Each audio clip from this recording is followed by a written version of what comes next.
안녕하세요. 네, 목장님들 반갑습니다. 네, 영상 나눔지를 시작하고자 합니다. 이번 주 우리에게 회복을 위한 헌신이라고 하는 제목으로 하나님의 말씀을 주셨죠. 네, 현대인들은요, 부담스러운 것을 싫어합니다. 책임지는 것을 가급적 피하려고 하죠. 그래서 TV 프로그램도 또 부담 없는 것을 보려고 하고 어떤 관계나 만남도 부담이 적고 가벼운 만남을 선호하죠. 그러나 분명히 사회에 공헌을 하고 인류의 역사의 페이지에 한 줄을 장식한 이 사람들을 보면 남들이 가지지 않고 있던 어떠한 그 부담감을 소유한 타인을 위한 부담감을 가졌던 사람들입니다.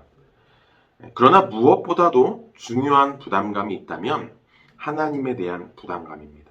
하나님이 주시는 부담감이죠. 이것을 이후에는 거룩한 부담감이라고 하는 그러한 단어를 사용할 것입니다. 성경에 나오는 위대한 하나님의 종 예레미야, 느헤미야, 바울을 포함해서 이런 위대한 믿음의 사람들도 이 거룩한 부담감을 안고 살았던 사람들입니다. 저와 여러분에게도 하나님이 주시는 이 거룩한 부담이 필요합니다.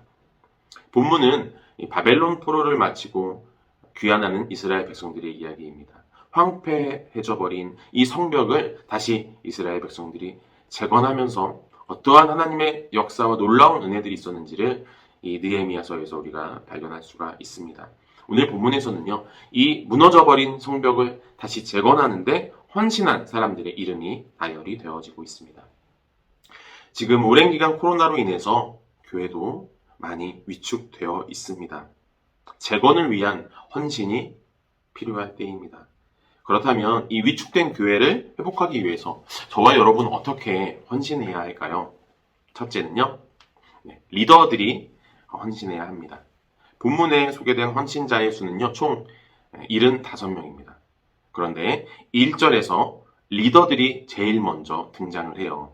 대제사장 엘리야십과 그의 형제 제사장들이 함께 일어나 이렇게 이야기합니다.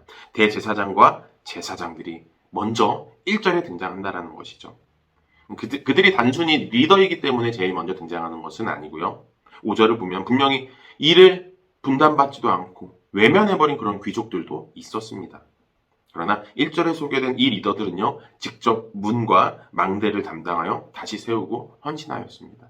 가장 위험한 곳을 담당하고 가장 어려운 부분을 솔선수범해서 감당했습니다.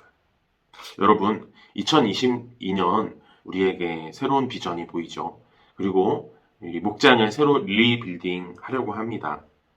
목자 서약서를 다시 받고 목자 지원서를 다시 받으려고 해요.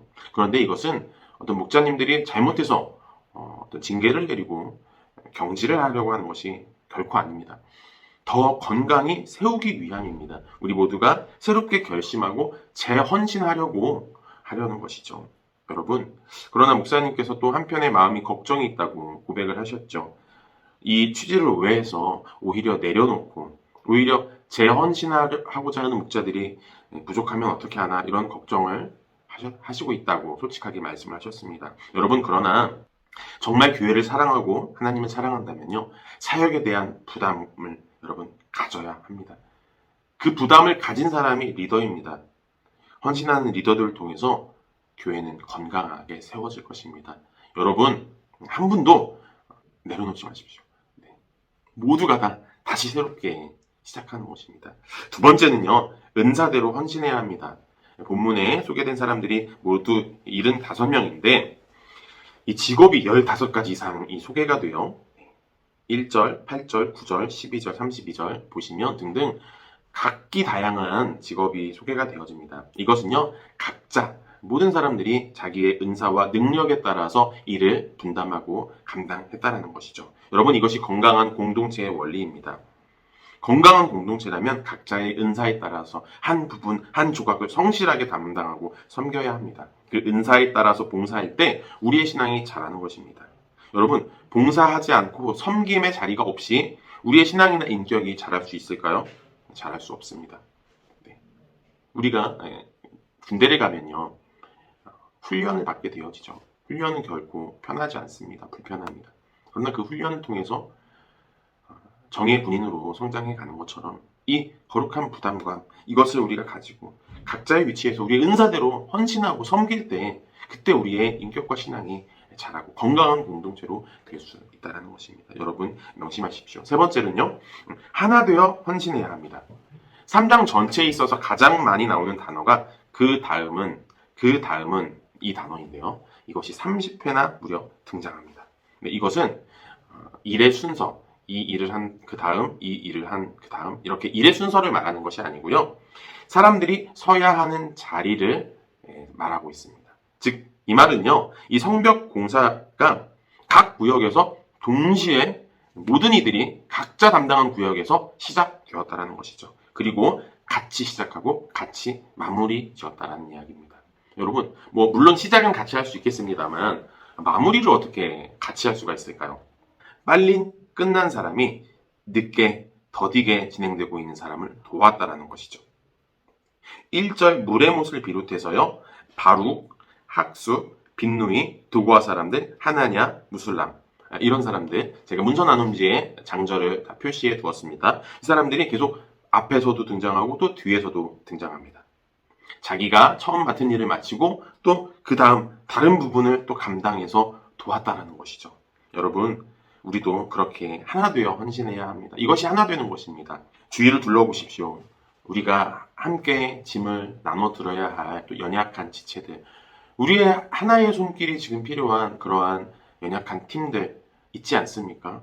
저도 교육지구를 담당하고 있지만 교육지구에 얼마나 많은 기도와 손길이 필요한지 모르겠습니다. 또 여러 가지 교회의 그 팀들에 얼마나 많은 헌신자들이 필요한지 모르겠습니다. 여러분, 리더들이 헌신합시다. 그리고 은사대로 헌신하고요. 우리 2022년은 정말 하나 되어서 헌신하는 그러한 새롭게 시작하는 죽전지구촌교회의 새로운 비전이 시작되어지는 그러한 원년이 되기를 소망합니다. 하나님 우리에게 이러한 비전을 주셨다라는 것은요. 그것을 이루실 것임을 저는 확신합니다. 사랑하는 여러분, 이 회복을 위한 헌신에 함께 하시기를 우리 목자님들 나서 주십시오. 하나 되어 주십시오. 나눔 질문입니다. 지금 내가 가지고 있는 거룩한 부담감, 그것에 대해서 이야기해 보세요. 솔직히 한번 이야기해 봅시다. 이것이 내 마음속에 부담이 있습니다. 이 부분이 내 마음속에 자꾸 걸립니다. 그러나 여러분, 부정적으로 말하지 마시고 그냥 있는 그대로 하나님이 주신 그 부담감 그 자체만 한번 고백해 봅시다. 그리고 두 번째는요. 그 부담감이 있다라고 한다면 그 거룩한 부담이 전혀 없을 때 아무런 헌신도 아무런 봉사도 필요 없을 때의 그러한 나의 신앙생활, 그때와 또 그 부담을 가지고 있는 지금의 나와의 차이를 한번 고백해 보세요. 저도 물론 여러분 목사라고 하는 엄청난 그 부담을 가지고 살고 있습니다. 이 부담이 없을 때 어땠냐고요? 제 마음대로 신앙생활했죠. 제가 원하는 대로, 제가 하고 싶은 대로 그렇게 신앙생활했습니다. 그런데 그때의 저의 신앙은 여러분의 상상에 엮이겠습니다. 아무런 책임도 질 필요 없는 신앙이었습니다. 나눔 질문 세 번째입니다. 거룩한 부담감이 있었지만 여러분들이 도전하고 헌신했을 때, 그것을 넘어섰을 때 여러분 분명히 받았던 감격과 기쁨이 있을 것입니다. 그렇기 때문에 지금 목자로 감당하고 계시는 것이죠. 여러분, 그 기쁨과 감격을 한번 목자원들에게 나누어 주시기 바랍니다. 이렇게 이번 주 목장 영상 나눔지 마치도록 하겠습니다. 우리 목자님들, 마을장님들, 하나님께서 주신 부담, 여러분, 그것은 결코 무거운 짐이 아닙니다. 새에게 날개가 무거운 짐 같아 보여도요, 그 날개가 있으므로 그 창공을 날아갈 수 있는 것처럼, 여러분, 배에게 달려있는 돛이 무거운 짐처럼 느껴져 보이지만 그 돛을 펼쳐서 드넓은 바다를 항해할 수 있는 것처럼 목자님들과 마을장님, 그리고 저에게 주신 하나님이 주신 거룩한 부담, 그것을 펼쳐서 하나님의 소원을 이루어드리는 그 세계복음화의 날개와 돛으로 사용하는 그러한 저와 여러분이 되시기를 축원합니다. 목자님들, 마을장님들 한 주간 수고하십시오. 감사합니다.